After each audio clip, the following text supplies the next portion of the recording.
You're the person who stands behind me at every concert and informs me. Ah, it's a tall guy. It's the nice guy.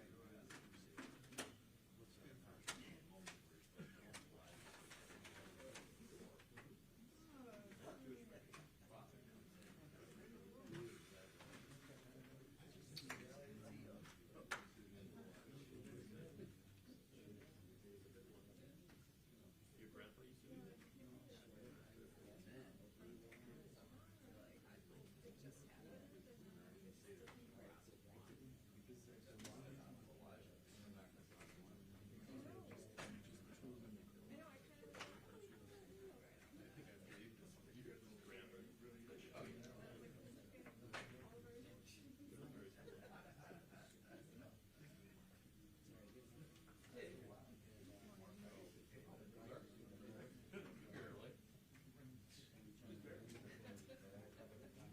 Usually coming in on 2 wheels.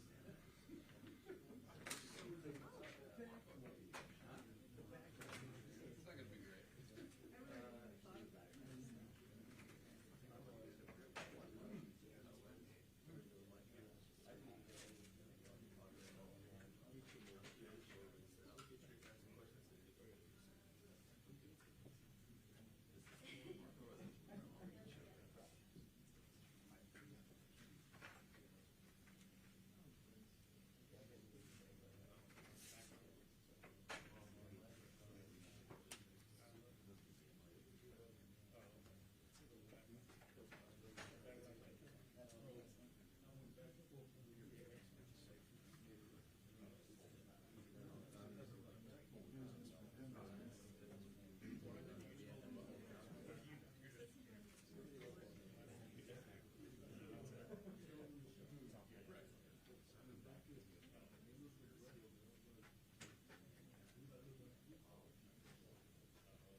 And by all right, I mean bad.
Oh, I'm sorry, sure, of course.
But they're like, if you want to know someone is there, they'll know.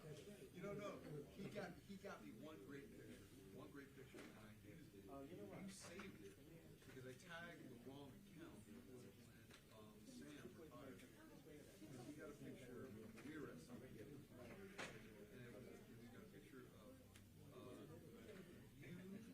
Sam, and me.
I would be the other side, but yeah, please.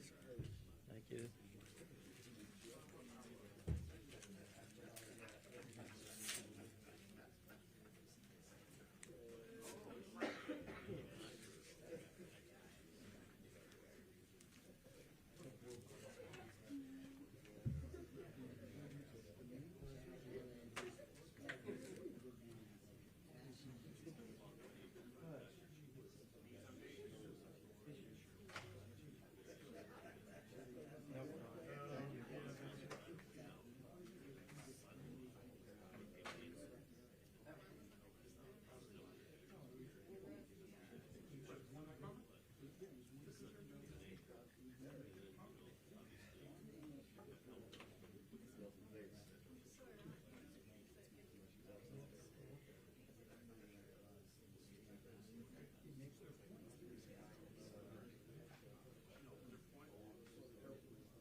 saw that.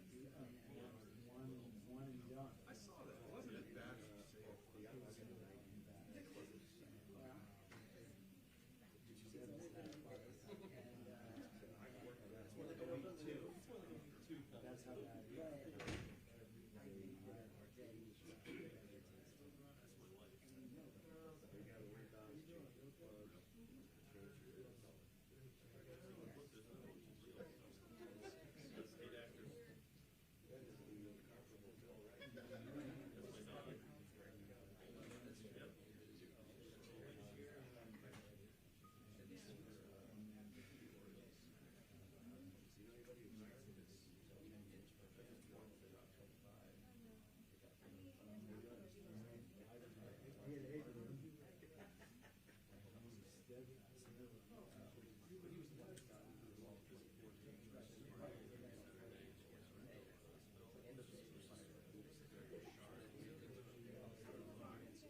Copy that. I'm standing by. I'm up in the room now. Standing by.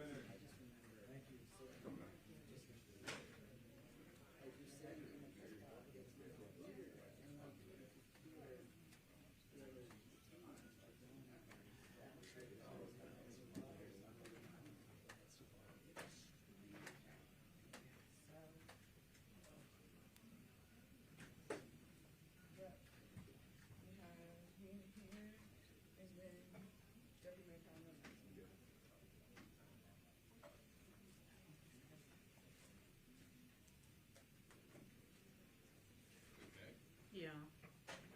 If I had a good story, I'd tell it, but you know I don't.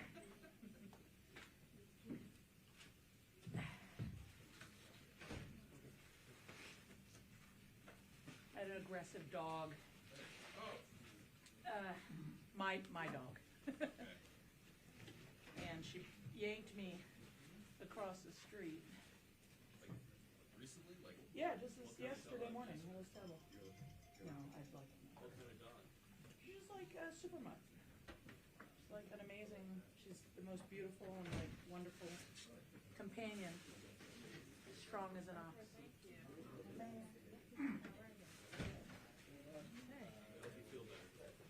It'll be fine. Thank you. Thank you.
Good morning, everybody. I'm Muriel Bowser. I'm the mayor of Washington, D.C., and we are at the D.C. Department of Health, or D.C. Health, and their headquarters in Anacostia.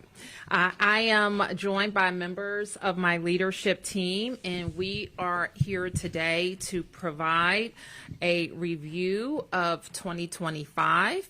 In previous years, we focused just on public safety, but this year, I've asked my team to look back at other major events and initiatives as well.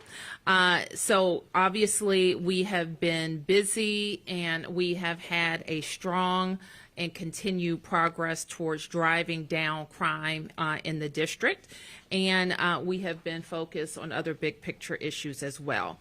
So let me start by acknowledging the announcement that I made this morning that Chief Smith will be stepping down as the Chief of Police at the end of this year. Chief Smith has led MPD during a very challenging time. She first of all accepted the challenge at the peak of a crime spike in the District of Columbia back in 2023. And even then I said, are you sure you want to take this on? And she said, I'm sure, because I'm a crime fighter. The trends the city was facing post-pandemic really required somebody with deep experience that could move a very able organization of men and women in MPD, and that's exactly what she did. And so during her tenure, we opened the Real-Time Crime Center. We deployed newer and better technology. We worked with the DC Council to pass very needed, comprehensive legislation that reset our accountability and public safety ecosystem in the district. And as Chief Smith got all this done while navigating really unprecedented challenges and attacks on the city's autonomy. So under her leadership, we dramatically drove down violent crime. The homicide rate is now its lowest levels in 10 years. We drove down traffic fatalities and drastically improved a homicide closure rate, which I'm told as of today is over 80%. So we also, and we can advance the slides, and I have had the occasion to review some of the incidents that our entire public safety cluster have addressed, really big challenges, starting in January, where this team, and this is what makes the district special, is that between Homeland Security and our call center and MPD and Fire and EMS and DPW, we prepare for large-scale events all the time, including in January, where we had three national special security events, including the events to count the Electoral College votes, a state funeral for President Carter, and the inauguration. And very sadly, our public safety apparatus responded in just an incredible and honorable way to the tragedy over the Potomac, including the office of our chief medical examiner, who really brought a lot of peace and solace to families. Our whole team, including Deputy Mayor Albert and City Administrator Donahue, as well as Deputy Mayor Kine, and all of us in government have also been focused on how we shift our economy in response first to the cuts made by DOGE, which impacted many D.C. residents, as well as our downtown real estate. We spent a good part of the spring really redoing a budget that had almost been baked to accommodate changes that the Congress made in reducing our FY25 budget by about, oh gosh, now I'm going to forget too much.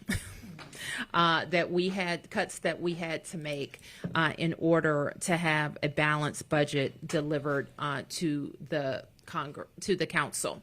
And the summer brought us what no one could have expected, unprecedented challenge to our home rule, and then the declaration of a presidential emergency and an attempt to take over MPD. And we finished the year with the longest shutdown in DC history, in U.S. history, I should say, where we had to deal with a lot of uncertainty and continue to deliver for DC residents. So with all of those things, I'm proud to say that 37,000 DC government employees and my leadership team handled each one and is prepared for the district to come out stronger on the other side. So even with that, we had big wins throughout the year. We can advance the slides. We delivered and opened a long-promised hospital east of the river on the St. Elizabeth's campus. We've been very focused on St. Elizabeth's over my tenure and invested over $1 billion at the campus, most recently with Cedar Hill. We opened the Whitman Walker Clinic as well as an advanced technical center, which is a big part of our new high school approach. There are new homes and apartment homes at St. Elizabeth's, Sycamore and Oak, which is our temporary retail village. The Care First Arena was our first big investment, and the Care First has come on as a named partner.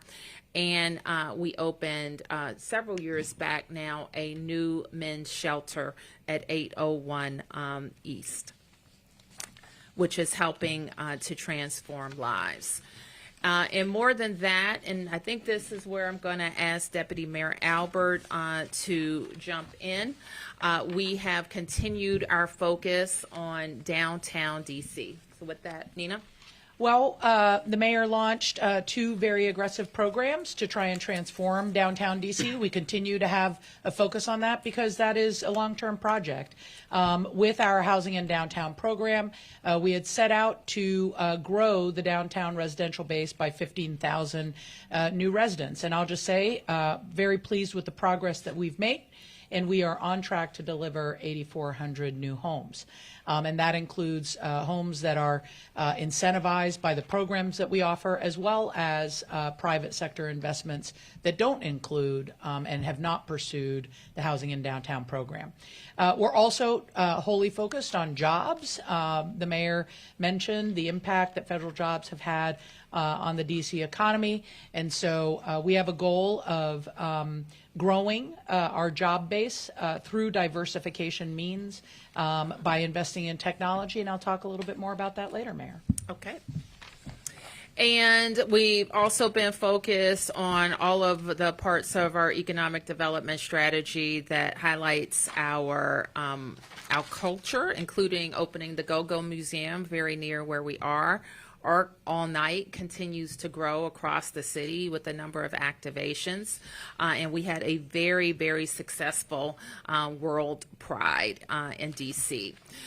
We delivered on one of my biggest promises, and that is bringing the commanders home to RFK. Late at the end of last year, we secured the 180-acre campus and a land transfer from the federal government. This spring, we inked a deal with the Washington Commanders, and in late summer, the council approved that deal. We are working diligently with the team to deliver the stadium by 2030, which is fantastic news for the district and for the region. We have also been continue at the kind of heart of all of our work is driving down crime and making sure we have safe neighborhoods, and that DC continues to be a great place to live and to raise a family. And so with that, I'm going to turn this over to the Chief and Deputy Mayor. Okay, good morning, everyone. I want to begin by thanking Mayor Bowser, City Administrator Donahue, and certainly Deputy Mayor Lindsay Appiah for their continued commitment and support and investing in the Metropolitan Police Department. With just a few weeks left until the end of the year, we are seeing significant reductions in every major crime category compared to this time about a year ago. It's important to remember that these numbers are compared to 2024, a year that ended with significant crime reductions compared to 2023. Our robberies are down 36%, which includes a 49% drop in carjackings. And to put the carjacking decreases into perspective, in 2023, there were 959 carjackings that occurred in 2023, and to date, we have 243. Our ADWs are down 10%, and total violent crime is down 28%.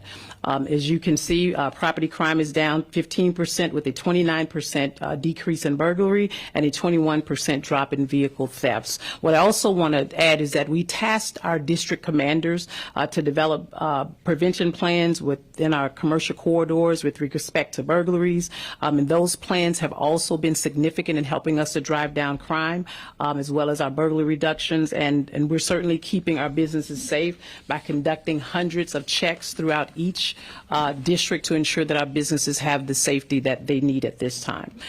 Next slide.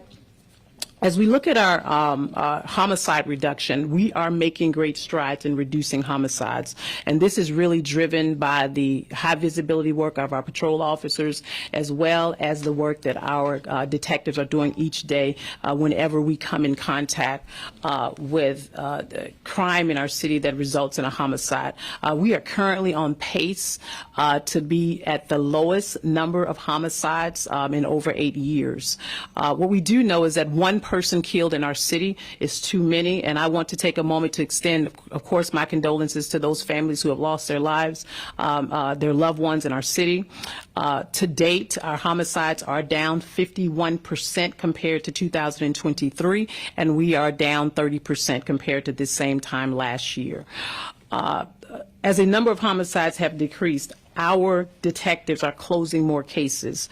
We've made 103 homicide arrests so far this year, which culminates into an 82% closure rate, which is the highest that we've seen in 13 years. Our homicide detectives are the best in the business.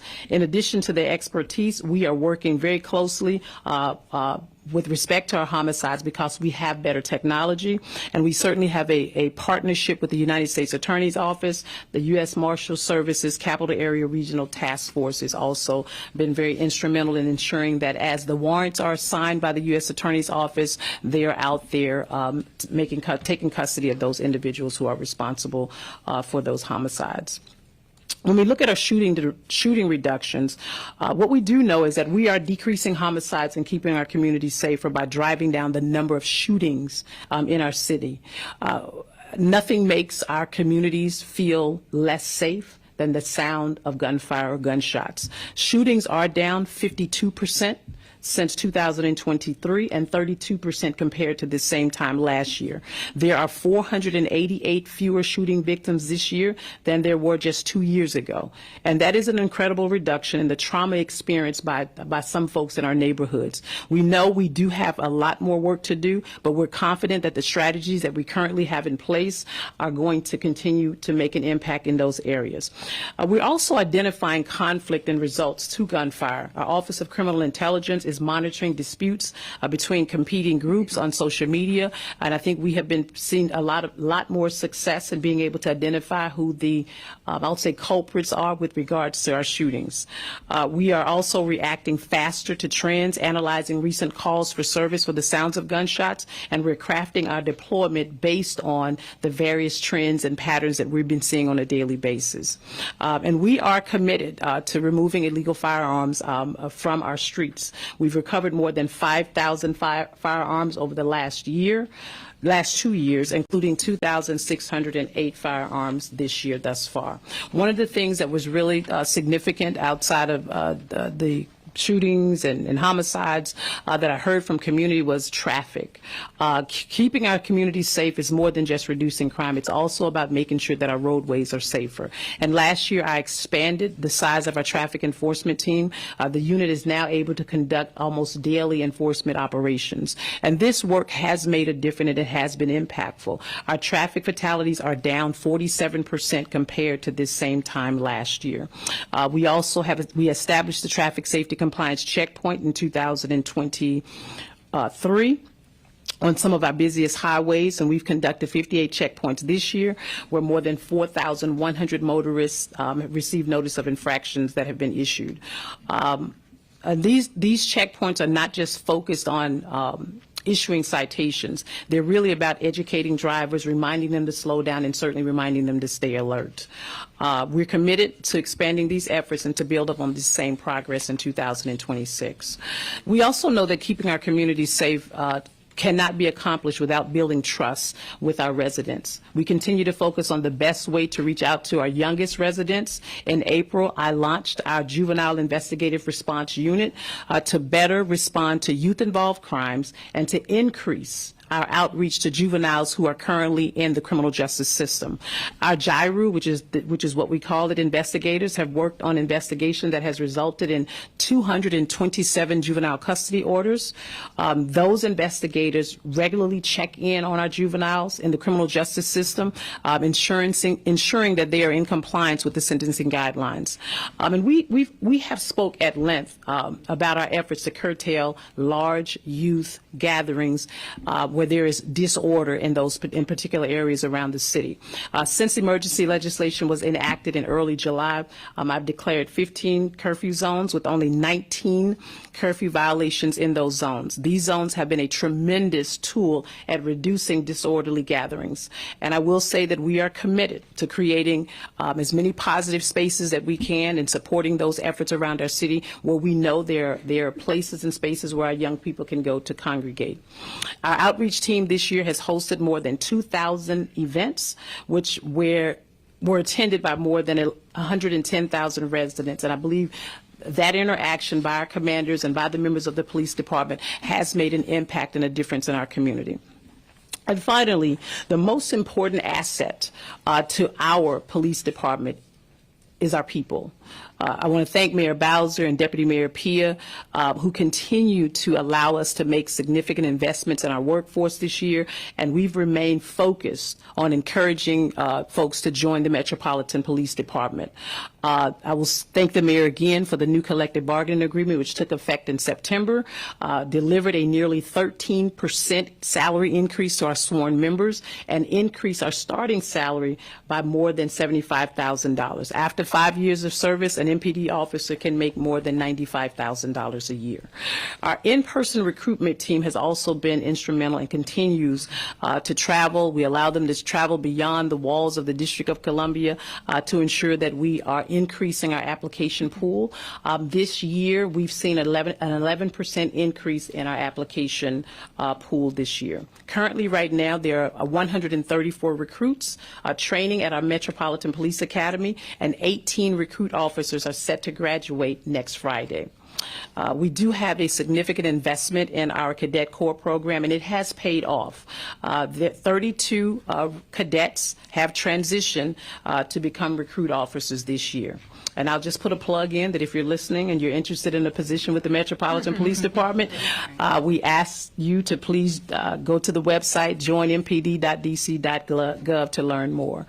The men and women of the Metropolitan Police Department are owed a great deal of gratitude from all of us. And I cannot express my admiration and unwavering commitment and support that our members have really worked hard in keeping our city safe. Thank you for this time this morning and giving me an opportunity to talk a little bit about where we are with our crime trends. It is my hope and certainly my anticipation that we will continue to move forward with this same effort in 2026. I will now turn it over to Deputy Mayor Lindsay Appiah. Thank you so much, Chief. And as the Chief said, we certainly, all of the numbers that you've seen, we say thank you to the hardworking men and women of the Metropolitan Police Department. We're grateful for their work. We also know in public safety and justice that it really is a team effort, that we as a cluster are certainly a team. And so I extend my thanks to the more than 10,000 men and women of the public safety and justice cluster who, as the mayor said at the top, have faced what I think is an unprecedented year full of challenges and the busyness that comes with being DC. There is only one DC, and I think that we experienced that in the public safety and justice cluster. How we are able to see the numbers that the chief said, it is a team effort, and it involves investing in the men and women of the public safety and justice cluster and also in technology. Those have really been key investments that the mayor has made over the past couple of years. You've heard us always talk about recruiting, but we know that the way that we can make and ensure that our teams are most effective is by investing in our people and in technology. And so an example of that, you heard several investments that have been made in people at the Metropolitan Police Department and our Real-Time Crime Center. We've also made investments in other parts of our system that are critical. We all know that, you know, when people dial 911, it's very important that we're in a position to always have well-trained men and women who are able to answer the call, that they have the technology and equipment to do that. And so this year, we, through investments Mayor Bowser made in the FY26 budget, we were able to increase the salaries of the call takers and dispatchers at the OUC, putting them right at the top of the nation in salary.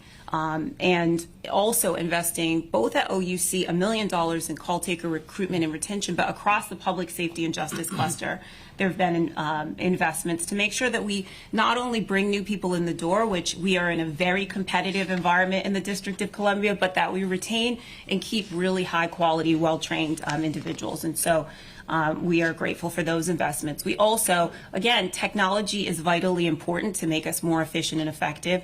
And this year we were excited to reopen the original Public Safety Communication Center, which was an $18.5 million project. It represents an investment in interoperability and our ability to make sure that no matter what happens, that we're always able to answer the call, to train our call takers on the most high, you know, the best technology there really is in the country in public safety communications to give redundancy. And that's what that center certainly represents. It also is an investment in, you know, Deputy Mayor Alba will talk about more, but in the McMillan site. It's our government investment in new spaces and communities that we're developing in the district. And so that is something we're deeply excited about. We also, all of these investments pay off. And what we saw this year is what I know to be true and what people across the country know to be true. The men and women in the public safety and justice cluster and these agencies are really the gold standard in public safety. And so this year we had many of our agencies that received national accolades, awards, accreditations that put them in a very, very small pool of people. You see the Department of Corrections, which was reaccredited, making them just one of 13% of jails that are accredited by ACA.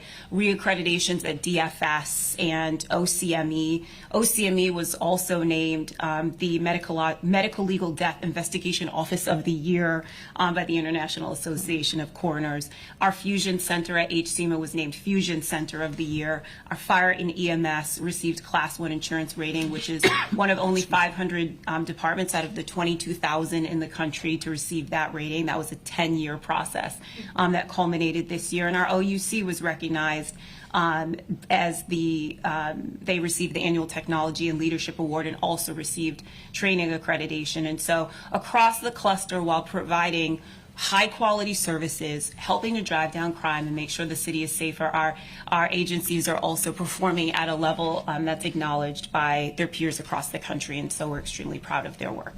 And so with that, I'm going to turn it back over to Deputy Mayor Albert. Well, thank you so much, Mayor.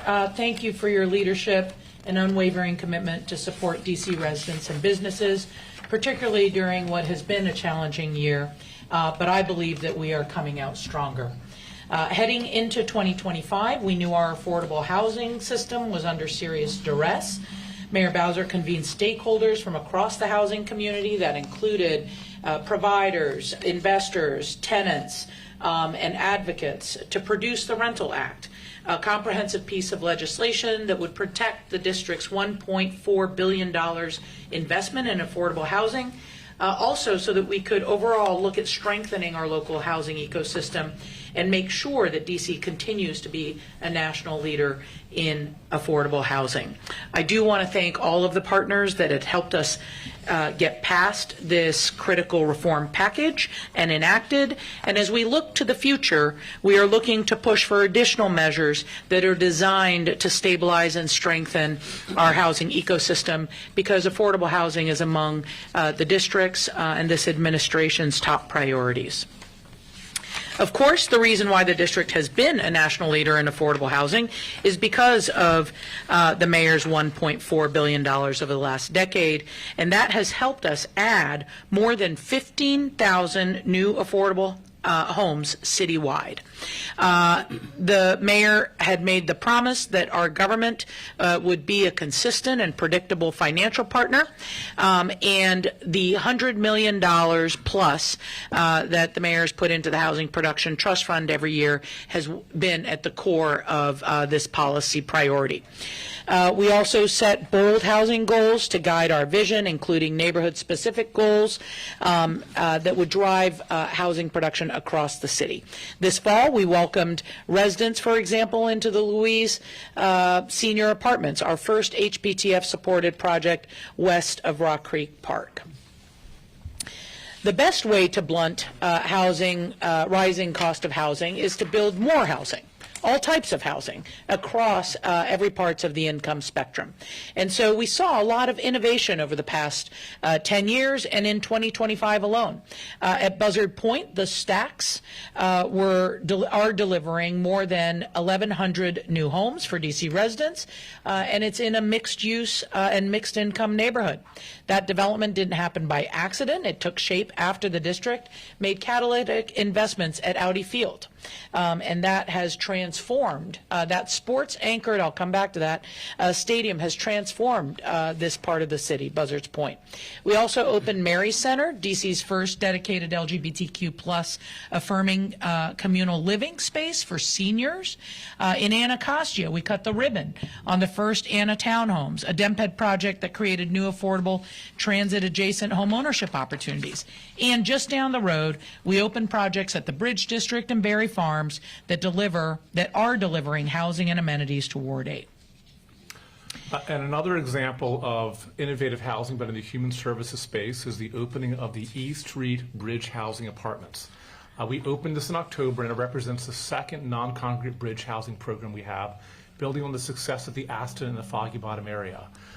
This is a critical part of how we drive down homelessness and drive down our unsheltered population. So what makes this unique? Well, first, it's an apartment building. It's not low barrier shelter. The apartments are designed to accommodate those who are unsheltered.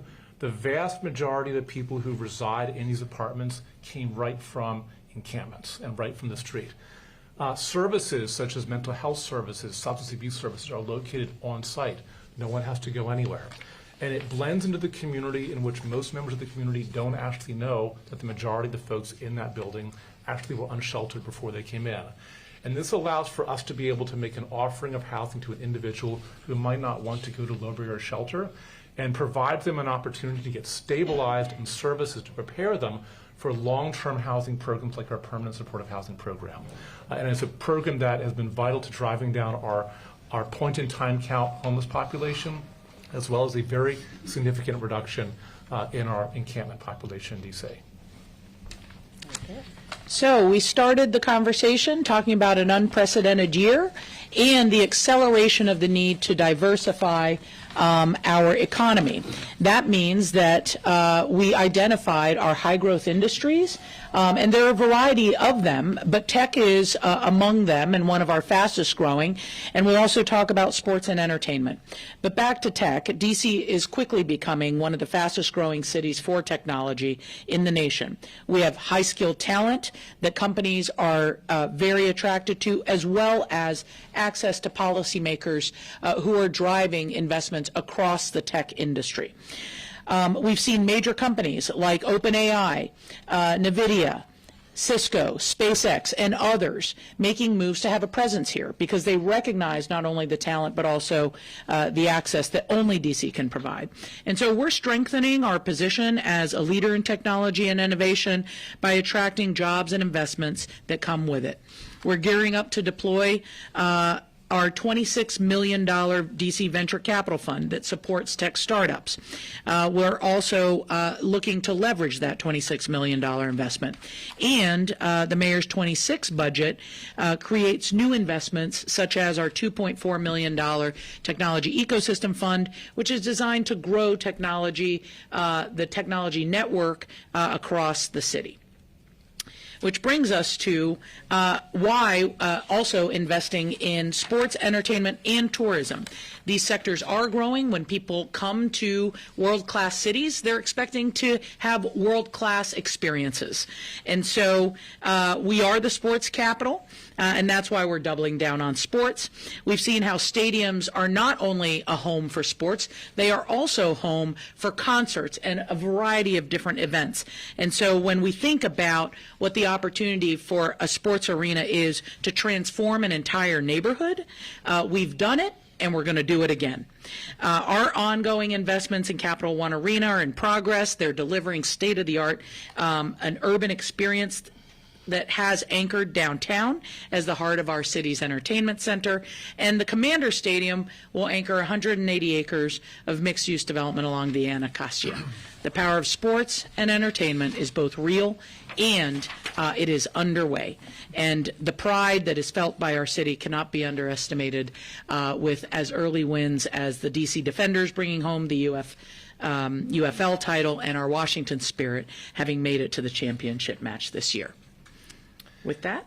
And as we think about all of this extraordinary economic activity, it is of course vital to remember that the youth and children that live in Washington, D.C. have got to be integrated into the new corners of the economy that we are promoting. And we have to ensure that our young people have access to these kinds of chances and these kinds of great new jobs. And there's not a better example of how we're doing that than the brand new Advanced Technical Center that we opened up in Ward 8 this year. This is a place where public high school students come from all over the city, 25 different schools, in order to get college credit, high school credit, access to internships in the health services. This mirrors an Advanced Technical Center that we opened a few years ago in Ward 5, where we have seen young people accumulate thousands of college credits worth over $3 million and get training in health sciences and cybersecurity.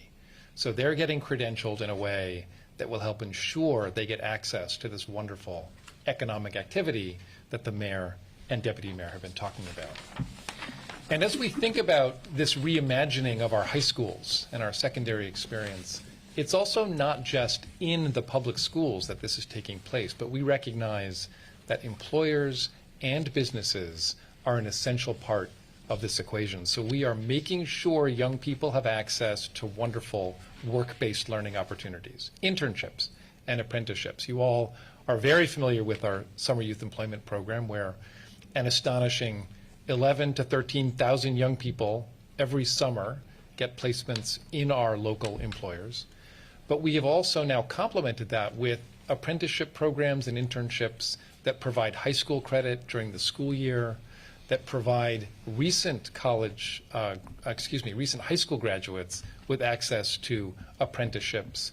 We just opened the new Tech Hub in our UDC location in Ward 8 in partnership with Accenture, where we've got 50 adults who are now in a 6-month training program full-time, getting paid, and will be guaranteed interviews by Accenture. And those are the kinds of innovations that will ensure our residents continue to get access to great jobs. And it is, of course, not just our young people that we care deeply about, especially over this past year. And the mayor mentioned the DOGE, I think he used the word devastation, but certainly when we saw the layoffs that were promoted in the federal government, we got very worried about the fact that those jobs were going away, and we needed to support our residents who are federal workers who've been displaced. We also recognized it's not just a DC phenomenon, but it is in fact a regional problem. The labor market is regional, and we were able to provide a leadership role in the region with Maryland and Virginia to stand up a brand new initiative called Talent Capital.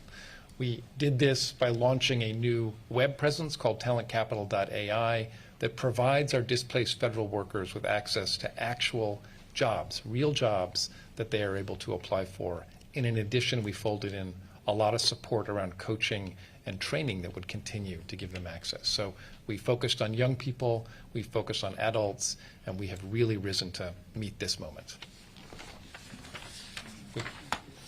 With that, I will turn it back to the mayor to talk about how DC truly is a great place to live and to raise a family.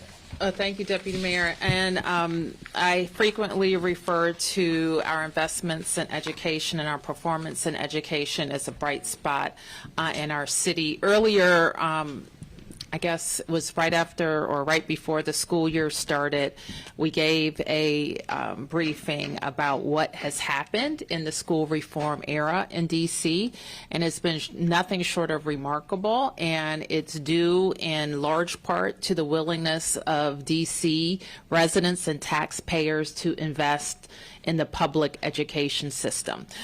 So this year, we were very proud to see that our graduation rate increased again, and now is at 78.7%. We also saw that we've remained a leader in our early childhood education system, and there is no system like ours in this region, and probably not in the nation. Well, I don't know what anybody else who has universal. We are ahead of the game. We're ahead of the game on universal. So all 3-year-olds can go to public schools in the District of Columbia, and we see that 82% of our 3-year-olds and 95% of our 4-year-olds are participating, and we know that that gives them a real leg up when they go to kindergarten. We continue to follow our CAPE results, and we've seen the largest increase in proficiency rates post-pandemic, and we know that compares very favorably to our urban counterparts.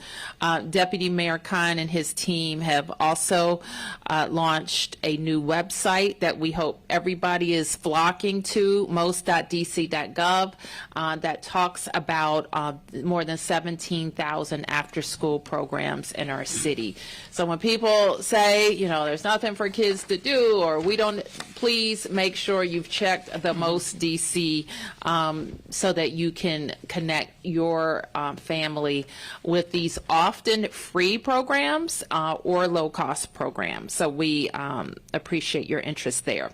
This Saturday, EdFest is back in person for the 2026-27 school year. We're going to be at Kraken Courts and Skate in Ward 5, the big space where schools from around the city will set up tables so families can ask about their school, either in their neighborhood or another school choice. And you can register at myschooldc.org. So again, at Kraken Courts in Ward 5 this Saturday. We had the great honor this past weekend of opening the new Fort DuPont Ice Arena. It's open to the public, I think, starting today. And you can also go on the DPR website to learn more about offerings at Fort DuPont. I've had the chance to go, put on some skates, and people are just having a really good time. So check out DPR for all of the opportunities to get active at Fort DuPont. You can go one slide back. And also for Rec for All. This is for people who are operators of programs who want to partner with DPR to put on a recreational program around the city. We have grants available, and I think some of these grant funds are going to be used to teach ice skating at Fort DuPont. So we frequently talk about why we're the #1 park system in the nation, because we just have a wonderful portfolio of offerings across all 8 wards, and all of these facilities, or one of these facilities, is less than a mile walk from where you live, if you live anywhere in DC. So please check out Fort DuPont Park. And I think, Kevin, you're going to talk a little bit more about what we have been doing in terms of traffic safety. One of the most powerful and probably underreported stories of this year is the decline in traffic fatalities that we've seen. This has been mimicked by a decline in injuries and crashes, so it is not just a fluke of fatalities. We're seeing safer behavior across the board, particularly when it comes to driver deaths, passenger deaths, and motorcycle deaths. So this is a credit to both the work of MPD and more robust enforcement. It's a credit to the work of DDOT and the significant investment the mayor put into improving our roadways. We track crashes before and after all of our construction projects. We know for a fact that when we invest in improving a corridor, there are fewer crashes and injuries and deaths in that corridor. So you see the result of a lot of activity the city has done. And I'll also add a third area that's maybe more elusive to define, which is we saw after COVID just an increase in people behaving in ways that were reckless, speeding. And we've just seen people driving safer around the country, and most notably and acutely in DC. The roads they're also on are smoother. There was a time in the city when I started working here where potholes is probably one of the top 3 topics. You see the difference of that investment between 2015 and 2025 in the number of roads that are fair or poor condition. You went from really a majority of our local streets, a majority of our allies, being in fair and poor condition to a very small number. There will always be an alley or street each year which turns from good to fair or fair to poor. As they do that, we invest and we repave them, we resurface them if we have to, reconstruct the whole roadway. So these are improvements that people feel and see every day, and I think are just wonderful tribute to the investments we've made over the years. Thank you, Kevin. And one of my favorite little factoids on that slide is from Dave Thomas Circle to Mamie Johnson Plaza. And it's it's kind of emblematic, I think, of some work that we have been able to do where we can do it from start to finish. From getting control of the circle, including a restaurant that was in use, to making it safer in just a few short years. As part of being in Washington, D.C., you can do those types of things. So we continue to work with all of our crews, and so from DDOT to DPW to DGS, these are just a few of our agencies who are responsible for keeping the city clean and safe, and we want to say thank you. And finally, I want to announce our Fresh Start 5K. For those of you who haven't participated for 11 times, it's on New Year's Day. And it's going to be at the Frederick Douglass Memorial Bridge. We've done a Frederick Douglass 5K once, and so I hope it's going to be. It's in front of one of the committees today, and so we'll get out the route information later this week. But mark your calendars. We have, and Thenie Freeman, the director of DPR, has set some big goals for participation, including the Kids Dash, which we added. I guess this will be the 3rd year for the Kids Dash. So it starts a little bit earlier. We want to get hundreds of kids involved. And by my request, we're starting a little bit later for the New Year's Eve revelers. And so you can join us. You can run, you can walk, you can jog, you can scoot, you can push your stroller, you can do all of those things. Just come out. So with that, we're able to take some questions on topic, and thank you for your patience. Yeah. Thanks, Mayor. If I could just ask a few questions about Chief Smith's resignation. When did she submit the letter of resignation to you, and what was that conversation? I mean, was this a mutual conversation between you two? Did you try to get her to stay on through your term? I always try to keep my people, and I always know when they're ready to go. And the chief has given us just a tremendous service.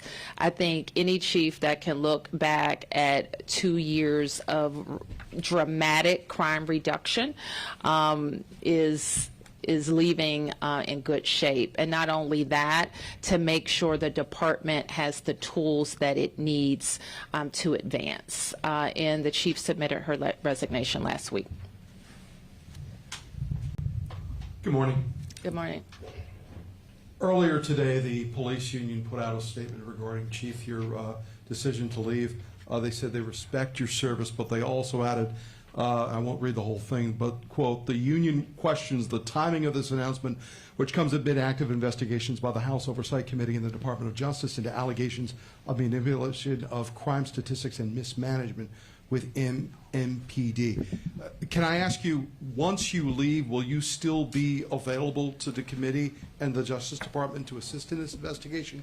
And how much did this pressure from the White House, the Justice Department, the House committees, how much did this factor into you making that decision? That Chief, can I just start? And I'm not really sure what statement you're referring to from Pemberton, and that's unfortunate because it sounds like he's trying to drum up his own investigation. And we are very proud of our partnership with MPD and the union. We're especially proud that we worked very hard to get them the type of agreement that the men and women of the police department deserve.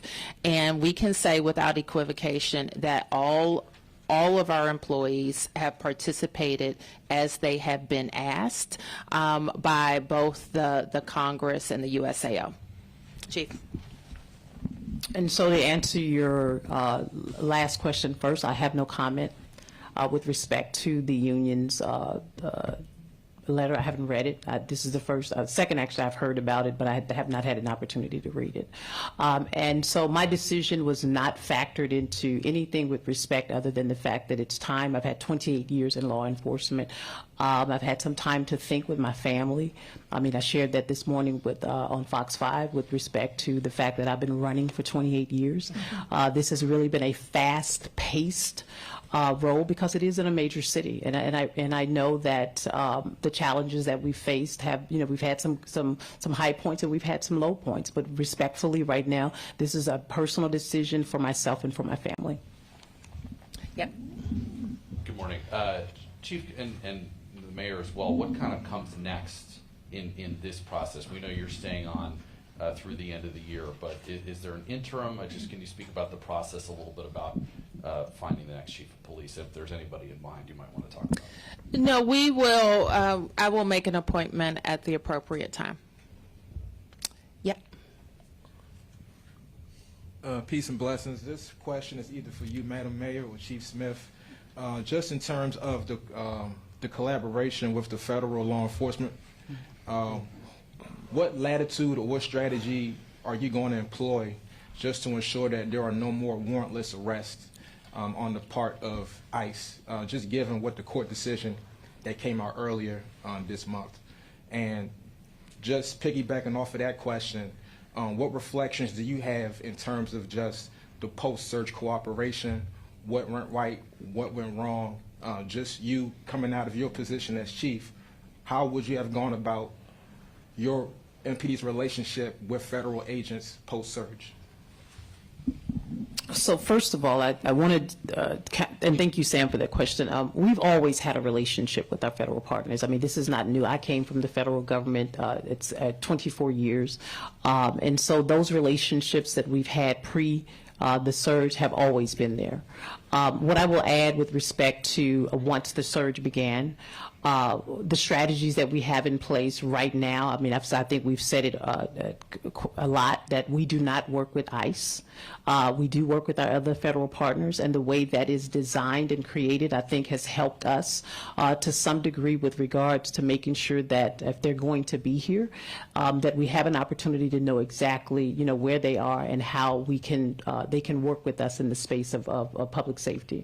They are assigned to all 7 of our districts. They do come to attend our roll calls, and then they do go out with our crime suppression team and our special mission unit officers. If I may follow up. Sure. So my understanding is that HSI and ICE are sort of, if not the same entity, they're under, the name of the entity escapes me, but my understanding is that they're one and the same. So in terms of the 2 incidences that took place on Bending Road and around Sheriff Road, those, in a sense, at least as residents see it, did involve ICE. So just speaking as a reporter, I would like some clarity around the nature of that relationship because, to your point, federally and locally, law enforcement has been collaborating, but with my 4 eyes, I can see that the relationship has changed from August 11th on. So, you know, as a reporter, once again, I'm just trying to get a sense of, once again, the nature of the relationship and how you as chief coming out would have approached it differently, given that, you know, under MPD's watch, HSI agents have shot at motorists, almost killing them. HSI is a Homeland Security agency. They don't report to MPD. So HSI can operate in any jurisdiction in the United States of America. So their oversight body is the Congress of the United States. All right, so in terms of that, Mayor, again, you know, and I'm approaching this as a reporter, you know, just for clarity's sake. What was the whole rationale in continuing that relationship? And I'm very clear, as Deputy Mayor Pia said last week in front of the council, that DC doesn't quite have the latitude to do what other cities are doing in terms of rejecting that. But at the very same time, you did say that that collaboration has soured relations between the police and the community. So what was the rationale in continuing that? And me issuing a mayor's order, I have exhaustively discussed that. And our mayor's order lays out very clearly our relationship with DOJ agencies. And we entered into it to exit a presidential emergency. And we have since, while our MPD and our officers and our leadership were driving down crime for 2 straight years, including leading up to the presidential emergency. We have also seen since then an acceleration of those improvements, and we finished the year with continued improvements in violent crime. Any other questions? Yes. Yes, for the chief. Sorry, you can see me back here. I just didn't know if you can share anything about what's next. Are you staying in any law enforcement roles? Are you retiring altogether? Anything you can share on that? So as I shared earlier this morning with Fox 5, I think the next step for me within the next couple of weeks is really to just relax, take a moment to relax and reflect on the resiliency of the members of the Metropolitan Police Department. I will be available to the incoming or interim to provide him or her support with respect to the direction that the police department will continue. Okay. Yep. Just kind of looking back, looking back on 23 crime surge in the district. This is for the chief. We saw every other major city, or most major cities in America, see a decrease in 23. When you came in and took over, what was it that you can look back on now and say was going right? What was going wrong in D.C. at that time, since it was lagging behind by about a year from every other major city in America? Well, I think it was just really just the different strategies and the approaches. And I will say this, the mayor and the deputy mayor were very instrumental in ensuring that we had legislation that supported what we needed as police officers passed during that time period, and it really helped to provide the support that we needed to ensure that we could drive down violent crime in the city. It was challenging, yes, very challenging, but I think the decisions that the mayor made, the decision that the relationships that we built with all of our external partners within DC government, I think has been instrumental, and I think we overlook that the relationship that we built specifically with the Homicide Reduction Partnership Plan, and that wasn't just specific to the Metropolitan Police Department, but we brought in quality of life support from our DC government agencies, DBH, DPW, CFSA actually helped out, and there were some others. To name all the alphabet suits. But to be honest, it was really a collective effort of DC government agencies that really helped us in this space, as well as residents in our city. Yep. Mayor, you said you'll name an interim at the appropriate time. Mm-hmm. Will that be before the end of the year? Yes. Okay. And then, can you tell us just about the challenge you're facing trying to get somebody to replace the chief when you yourself will only be in your job for another 13 months, and so it may not be a permanent position? Will you be looking nationally or just within MPD? Can you just talk a little bit about the search and the challenges that you'll face given your situation? I don't call it a challenge, Mark, because of the very deep bench we have and because of the great reputation of our department. So I wouldn't call it a challenge. We will have the right person in leadership, and I just want to give it a little bit more time. I will say this. I've been around long enough to know and to have lived through transitions and transitions for outgoing mayors, one of whom I was replacing. And so there are ways to approach this period of time and do it in a way that's going to be most beneficial to DC residents.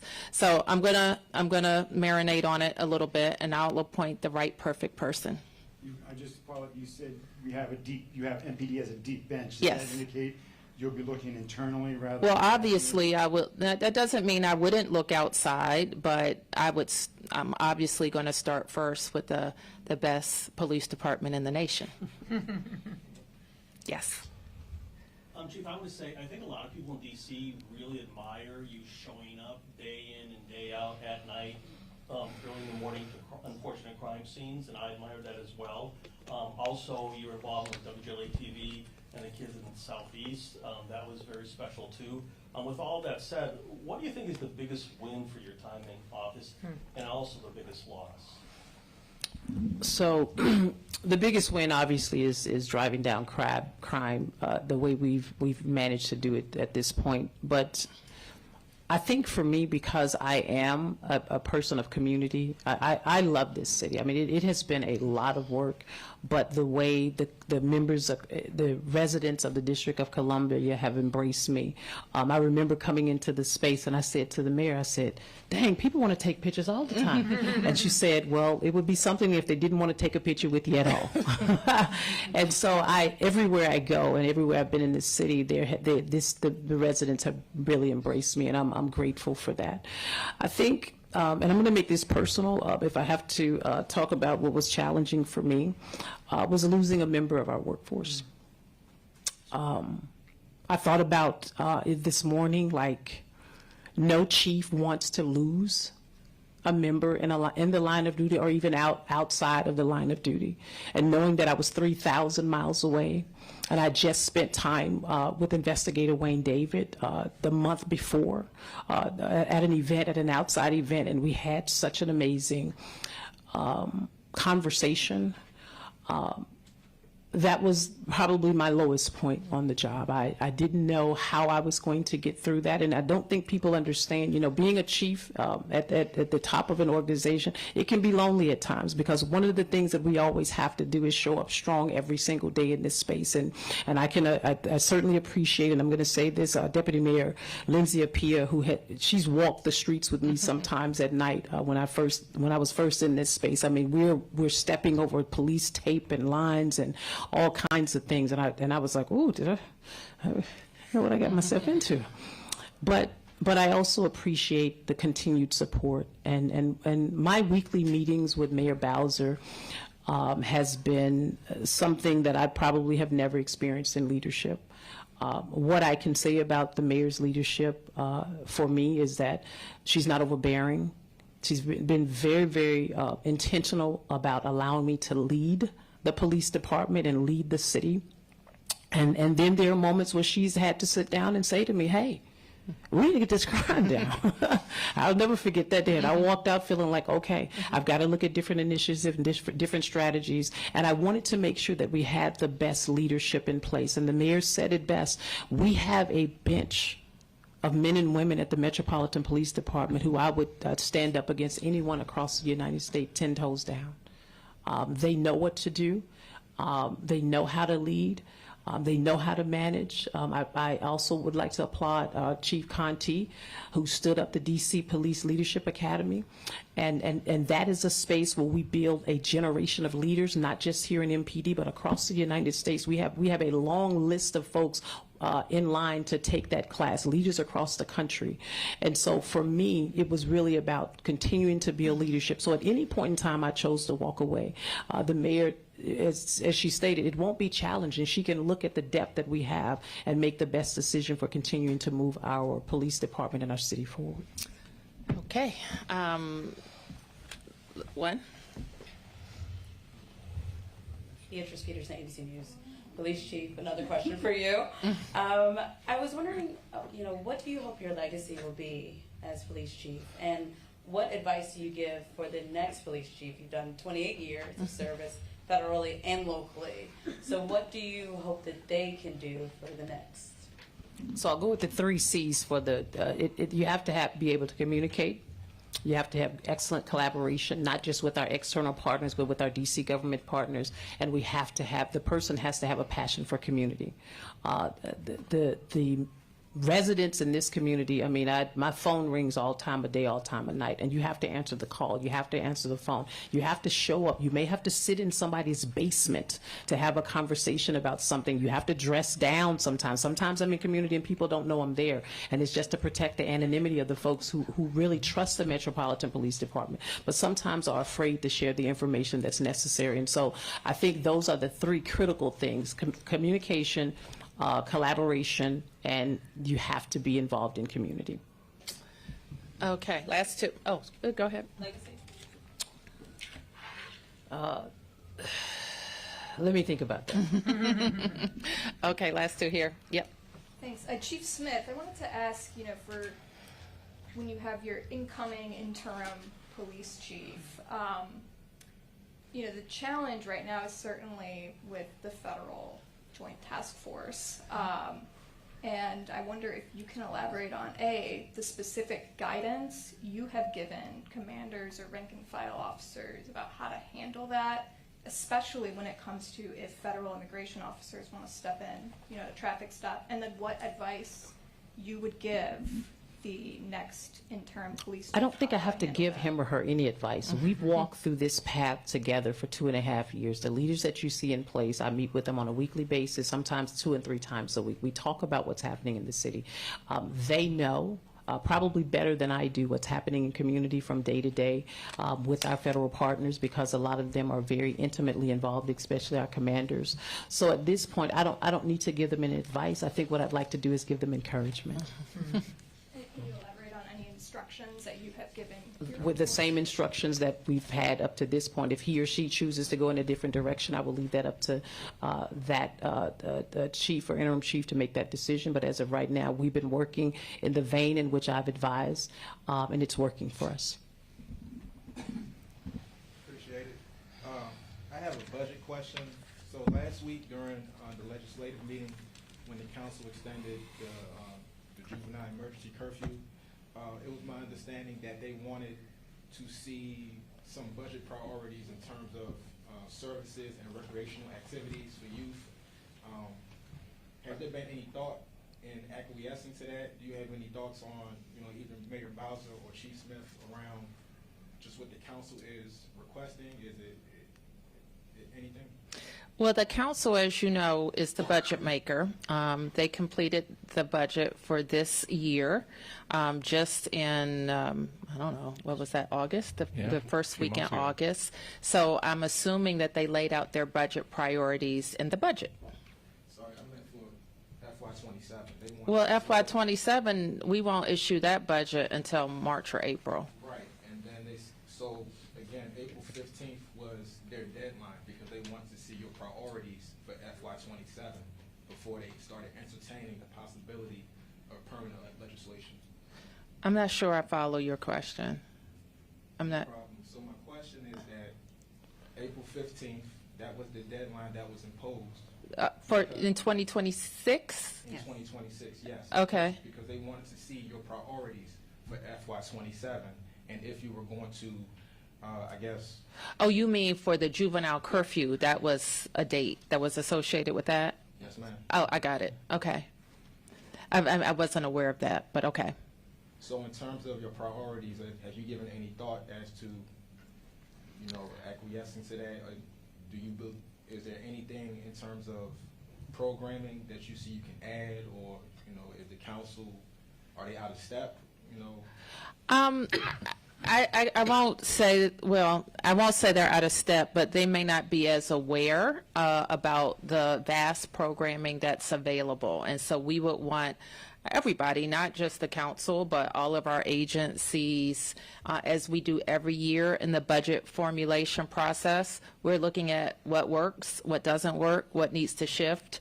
I do think it's a bit of a red herring to talk about that in the juvenile curfew. I think they're two different conversations. And I would hope that the council wouldn't punt on what is working. I mean, what did they do? Did they pass it? They extended it temporary to April 15th. Got it.